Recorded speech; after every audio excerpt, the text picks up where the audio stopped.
செல்வம் sir வணக்கம். Yuvraj sir சொன்னார், இந்த திட்டத்தை நாங்கள் வரவேற்கிறோம். ஆனால் எங்களுடைய நீண்டகால கோரிக்கை அப்படிங்கிறது சரக்கு லாரிகள் பொறுத்த வரைக்கும் எங்களுக்கான கோரிக்கை ஆண்டு கட்டணமாக நாங்கள் பல ஆண்டுகளாக கோரிக்கை வச்சுட்ருக்கோம். இப்போ 50,000 கட்டுறோம் அப்படின்ற மாதிரிலாம் சொல்கிறாரு. ஆனால் அது தொடர்பான அறிவிப்பு எதுவும் வரலங்கிறது ஏமாற்றம் அளிக்குது அப்படின்னு சொல்கிறார். பார்லிமெண்ட்ல பேசும்போது மத்திய அமைச்சர் நிதின் கட்கரி 60 கிலோமீட்டருக்குள்ள கூடிய சுங்கச்சாவடிகள்லாம் அப்புறப்படுத்தப்படும் அப்படின்னு சொன்னாரு. ஆனா இந்த அறிவிப்பின் மூலமாக அதை அப்புறப்படுத்துவதற்கான வாய்ப்பே இல்லை அப்படின்னு சொல்ல வராருன்னு எடுத்துக்கலாமா? சத்தியம் தொலைக்காட்சி நிறுவனத்திற்கு, அதை போலவே நெறியாளர் சகோதரர் பிரவீன் அவர்களுக்கு, என்னுடைய சக பங்கேற்பாளர்களுக்கு, தொழில்நுட்ப கலைஞர்களுக்கு என்னுடைய பணிவான மாலை வணக்கம்.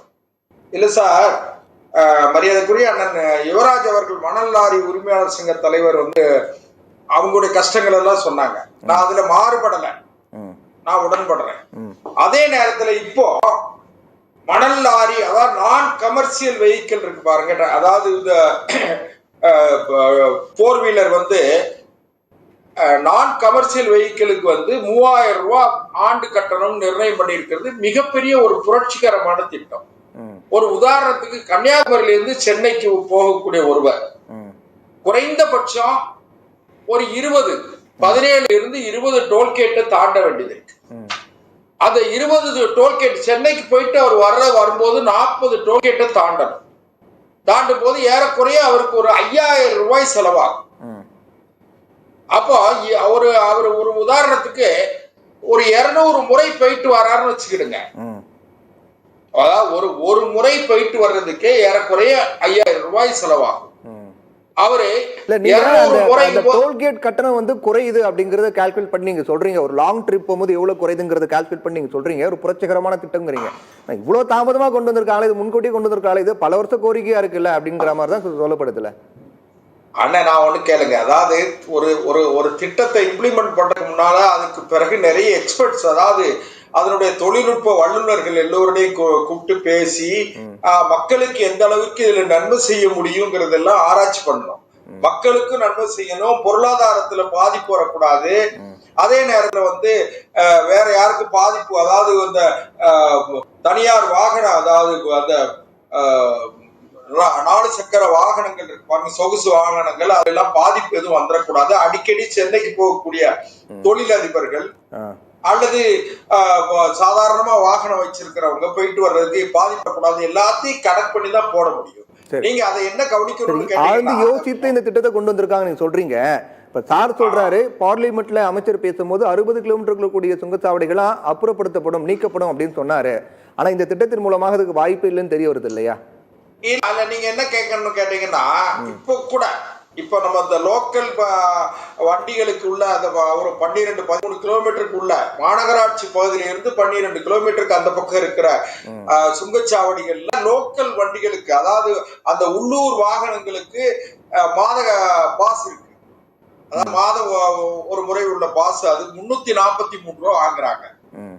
343 ரூபா வாங்குற அதே நீங்க 12 மாசமா நீங்க கனெக்ட் பண்ணி பாத்தீங்கன்னா அதுவே ஏறக்குறைய 4200 ரூபா வந்துடும். சரி, இப்ப அதுவுமே குறைதான், அதுவுமே ரொம்ப குறைவா தான் இருக்கு. இன்னும் கூட மணல் லாரி, அதாவது உங்களுக்கு குறைவா இருக்கும் சார், உங்களுக்கு அது குறைவா இருக்கலாம்.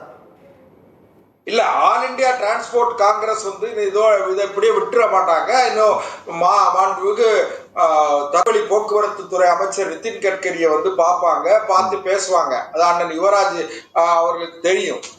நான் என்ன நினைக்கிறேன்னா, வணிக போக்குவரத்து அதையும் முறைப்படுத்துறதுக்கு முதல் கட்டமா இந்த தனியார் 4 சக்கர வாகனங்களுக்கு இது கொடுத்திருக்காங்க. இதை இம்ப்ளிமெண்ட் பண்ண போறாங்க. இதை இம்ப்ளிமெண்ட் பண்ணி ஒரு மாசம் 2 மாசத்துக்குள்ளேயே கூட இந்த வணிக சரக்கு போக்குவரத்து, அதாவது கமர்ஷியல் வெஹிக்கிளுக்கு எப்படி எல்லாம் அதை சரி பண்ண முடியும் அப்படின்னு சொல்லி நம்ம நிச்சயமா மத்திய அரசாங்கத்தை பொறுத்த வரைக்கும் சார், அதாவது இதை எப்படி எளிமைப்படுத்த முடியும்ன்றத அவங்க டிஸ்கஸ் பண்ணி முதல்ல இத பரிச்சார்த்தமா இந்த 4 சக்கர வாகனங்களுக்கு முதல்ல பண்ணிட்டு, அதுக்கு பிறகு கார், ஜீப், அந்த மாதிரி வண்டிகளுக்கு பண்ணிட்டு, அதுக்கு பிறகு நிச்சயமா கனரக வாகனங்களுக்கு, ஹெவி வெஹிக்கிளுக்கு கண்டிப்பா பண்ணதான் செய்வாங்க, பண்ணத்தான் செய்யணும். அதுல மாற்று கருத்து இல்லை. அதே நேரத்துல நான் அண்ணன் யுவராஜ் ரொம்ப கவனமா சொன்னாங்க, நாங்கள் கோரிக்கை வைத்து அப்படின்னு சொல்லி இந்த கோரிக்கை வைத்து இந்த கோரிக்கையை முதல் கட்டமாக ஒரு பகுதி நிறைவேற்றி இருக்கிற மத்திய அரசாங்கத்திற்கு நீங்கள் மனம் திறந்து நன்றி சொல்லுங்க. இல்ல 7 வருஷமா வச்சிட்டு இருக்காங்க கோரிக்கை. 7 வருஷமா வச்சிட்டு இருக்காங்க சார். அதான் சார், நான் ஒண்ணே கேளுங்க சார். அதாவது இன்னும் அவங்களுக்கு அந்த தனியார் ஆம்னி பஸ் இருக்கு பாருங்க, தனியார் ஆம்னி பஸ்ஸுக்கும் அது கிடைக்கணும். நான் அதை மறுக்கல, நான் கிடைக்கணும். கனரக வாகன போக்குவரத்து, அதாவது சரக்கு போக்குவரத்து வாகனங்களுக்கு, லாரிகளுக்கும் அந்த சலுகை கிடைக்கணும். அதுல மாற்று கருத்து இல்லை. ஆனால் அதை மத்திய அரசாங்கம் உரிய முறையில, நீங்க ஒரு நெறியாளர், உங்களுக்கு தெரியும், ஒரு ஒரு நடவடிக்கை எடுக்கும் போது எடுத்தேன் கவிழ்த்தேன்னு செய்ய முடியாது. அதுல நீங்க நிச்சயமா சொல்ற அந்த டிரான்ஸ்போர்ட் கமிஷனரை பார்க்கணும், ஆர்டிஓ, அதான் டிரான்ஸ்போர்ட் அபிஷியல்ஸ் எல்லாத்தையும் கனெக்ட் பண்ணி, பினான்ஸ் டிபார்ட்மெண்ட்டை கனெக்ட் பண்ணி எல்லோரையும் ஒருங்கிணைத்து ஒரு ஆலோசனை கூட்டம் போட்டு இதை எப்படி அமுல்படுத்தினால் அரசுக்கும் வாகன உரிமையாளர்களுக்கு இடையில ஒரு சரியான தீர்வா இருக்குங்கிறத நிச்சயமா ஆராய்வாங்க. அது மாற்று கருத்து இல்ல. அதே இந்த அறிவிப்பு தொடர்பாக பாமக நிறுவனர் டாக்டர் ராமதாஸ் ஒரு அறிக்கை வெளியிட்டிருக்காரு. அதுல தனிநபர் பயன்பாடு, அதாவது ஓன் போர்டு இருக்கக்கூடிய கார், ஜீப், வேன்களுக்கு மட்டும்தான் அது பொருந்தும் அப்படிங்கன்னு அறிவிச்சிருக்காங்க. ஆனா இந்த மாதிரி தனிநபர் பயன்பாடு வாகனங்கள் வந்து மேக்சிமம் அவங்க பயன்படுத்த மாட்டாங்க. இப்போ ஆஃபீஸ் போறவங்க ரெகுலரா பப்ளிக் டிரான்ஸ்போர்ட் யூஸ் பண்ணக்கூடிய நிறைய பேர் இருக்காங்க.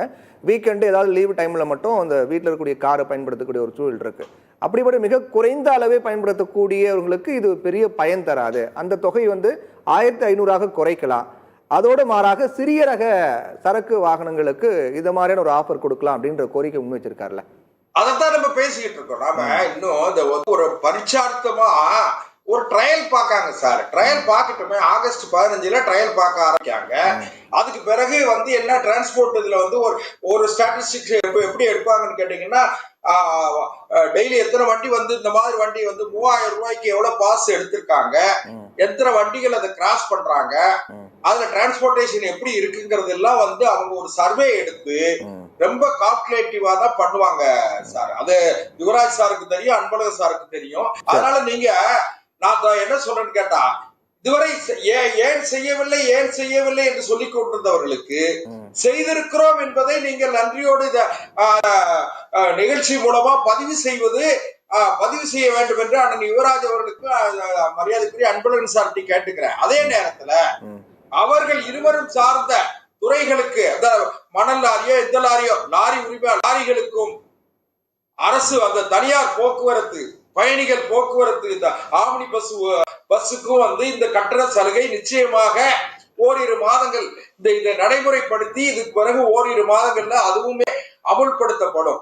பாரத பிரதமர் நரேந்திர மோடி அவர்களுடைய தலைமையிலான இந்த அரசு, மத்திய அரசு, பாரதிய ஜனதா அரசு, மக்கள் நலன அரசு, மக்கள் நலனை அக்கறையோடு கவனிக்கிற, பரிசீலிக்கிற அரசு என்பதை முதல் கட்டமாக நிரூபித்திருக்கிறோம். அதுக்காக நாம எல்லாரும் சேர்ந்து நன்றி சொல்லுவோம்.